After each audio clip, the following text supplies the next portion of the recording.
How you doing, YouTubes? Matt, Massive Beer Reviews. Not necessarily with a beer review. We're going to drink a beer today. But just kind of a little bit of thoughts. Well, the coloration isn't the best in this position. I had to kind of dip out of my favorite spot where I usually kind of record videos. It's because the wind is crazy, so the barn is right behind me. And but yeah, it's Orval Day. It's a day that I actually look forward to every year. Which is kind of weird, to be perfectly honest with you, because I'm one of the rare people that actually isn't blown away by Orval, especially the people who are into beer. I use very heavily handed air quotes on that one, just because, you know, I'm going to say most industry folk. I wouldn't call myself industry folk. I'm basically a dude who yammers on the YouTubes. But, you know, almost every brewer reveres this beer. You know what I mean? They love it. It's one of the kind of beers they always hearken to when they tell stories about their way they fell in love with beer. And I've reviewed it a couple times. I've talked about it quite a bit. And it's just never been a beer that's kind of really like knee-jerk been a fantastic beer for me. But I like to drink it. And you're like, what the fuck are you talking about? You know what I mean? That doesn't make any sense. Let's crack the beer open first so I have something to fucking drink while we're doing this, and then we'll kind of dive into it. So, this is actually one of the fresher Orvals that I've had. Oh, someone just said there's a lot of static. Like actual static? Yeah. We'll see what's what. Let me pull this fucker out, and then we'll plug it. That actually helps. Okay. Is that a little bit better? Yes or no? Or there's probably no sound at all now. I wish they had like a sound thing that you can actually check. Okay, there we go. Way better. Good for me. So there you go, little snafu. But I appreciate the heads up. I rarely actually pay attention to that shit over there. Anyway, let's crack it as Orval. It's one of the more fresher ones. You can't see anything because I'm sound like super fucking I'm in the shade here. But as you can see there, this is December. This is bottled on. Most Orvals, I find, actually have some time on it. I actually went out of my way to try to find an aged Orval, and I couldn't find one, which was kind of peeving me off, so we're going to do it anyway. We're actually going to go hashtag almost proper glass, where it's the exact shape that Orval uses, but it's the old Chimay glass, so we'll do that. But we'll drink this along while we talk about it. So Orval, for me, has always been a beer that kind of taught me life lessons when it comes to like being into beer, in that I was never blown away by it. It's pretty good right now, to be perfectly honest with you. I was never blown away by it. I mean, it's a beautiful beer. It has all the bits and pieces of being a beer that I personally would love. It has, you know, big kind of, it has a nice kind of hop character to it. Let me kind of rotate this camera and see if this actually works a little better if I get over here. Ah, man, I got the sun in my eyes either way I go at it, so I'm not going to worry about it. But it's a beer that has a nice Belgian base ale to it. It's pitched with Brettanomyces. It does have an aggressive hopping for a Belgian pale ale. And it's a Belgian beer. It's a Trappist beer. It has all the makings of a beer that I should go gaga for, but it really just never really kind of did much for me. And I've been drinking Orval since around like 1998, 2000-ish. So for about 20, is that 20 years? Yeah, that's 20 years. Longer, actually. And it just never really blew me away.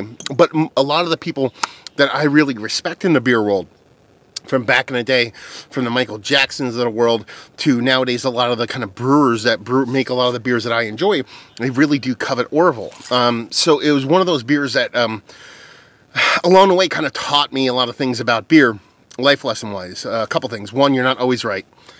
I still don't fucking believe that, but apparently that's true. I've heard rumors of that shit being true, so I guess I have to believe that one.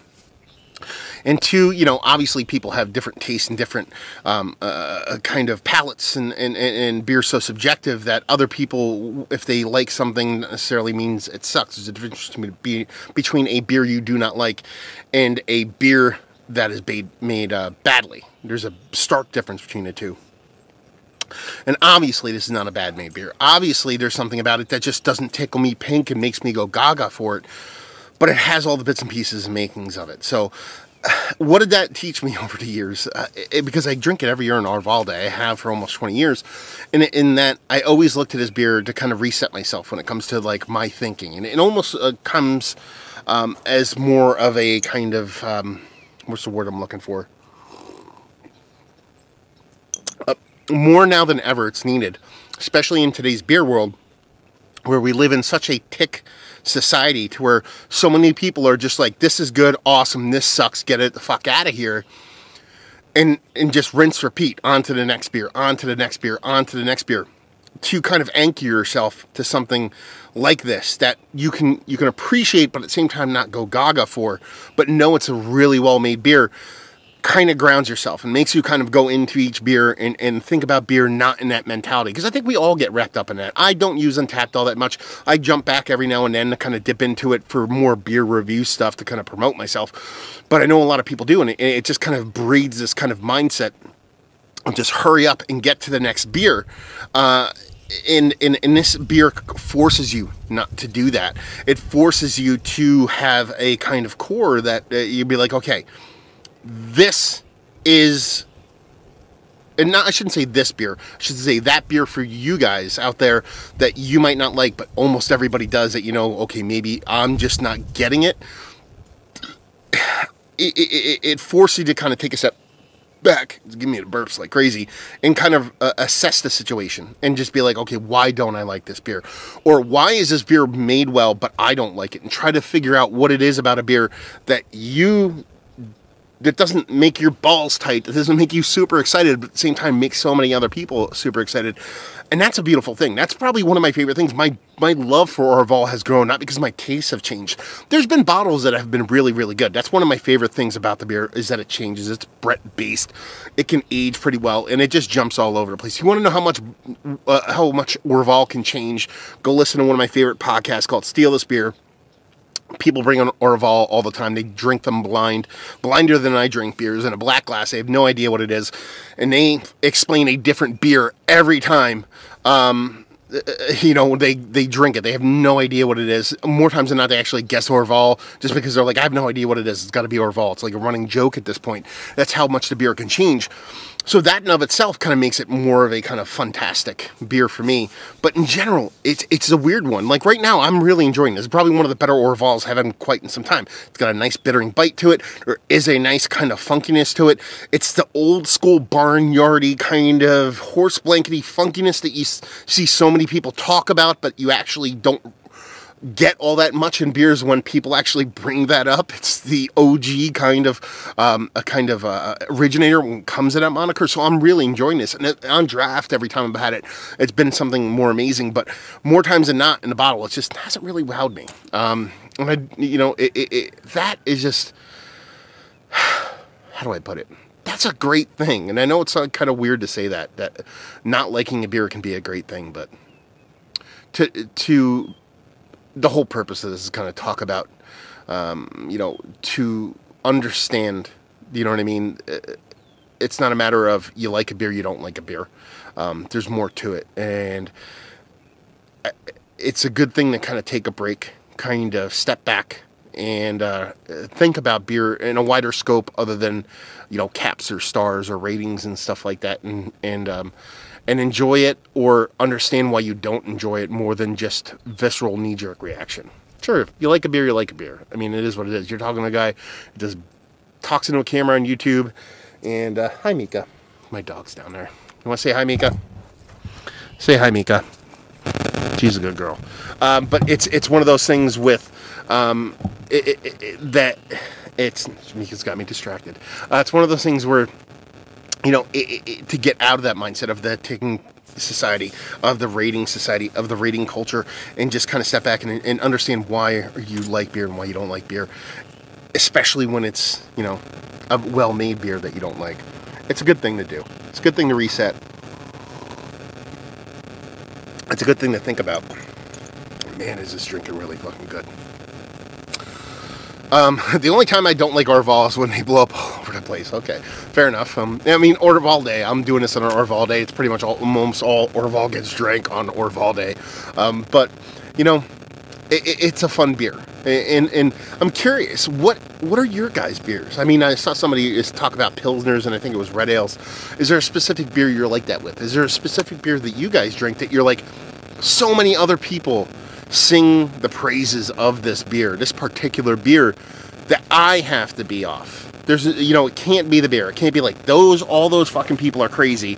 I'm fucking right. I subscribe to that theory 99 times out of 10. Is there a beer for you guys that you're like that with? You're like, God damn, man, everybody loves this fucking beer. I'm not talking about, new money, cash bro, white collar guy who just, buys can lines and razzles and all that kind of shit. I'm talking about people that like enjoy beer and really kind of prop up a specific beer, and you just don't get it. There's, for some reason, you don't get it. Like, for example, I'm not a big Rosh beer guy. I don't like smoked beers, really heavy ones, the Schlenkler, Eckler beers. It's one of those things where they just don't do it for me. But that's such a specific thing when it comes to kind of that kind of realm. It's the smoke thing. This, like I said at the beginning, has all the bits and pieces that really turn me on. Brett, dry hopping, Belgian beer, Trappist beer. It should be something that I just go gaga for, and I don't. And I'm curious to see if you guys have those ones out there. I saw a couple people kind of chime in there and kind of call a couple of them out. And it's a weird thing. And my actual kind of challenge to you guys is that beer that I asked you to tell me you don't like.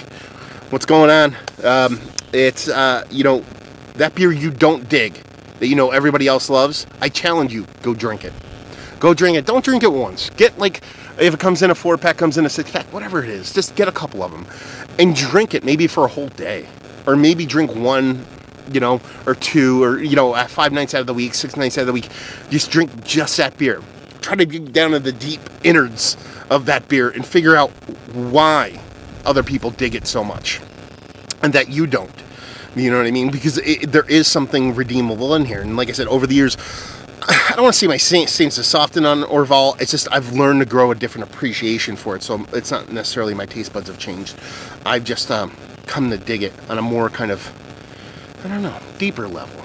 Other than just these taste buds that are a little bit fucked up because I got a little bit of a cold going on. The guy with the cold goes outside, drinks a beer in 45-degree weather. I'm not the smartest bulb in the bunch. But yeah.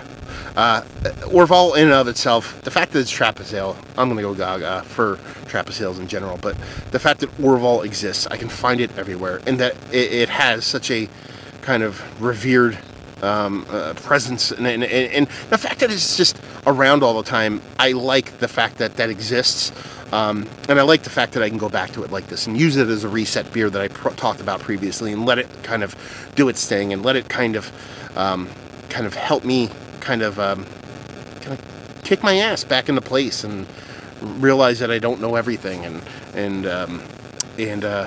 just in general not think about a beer deeper than just the taste buds.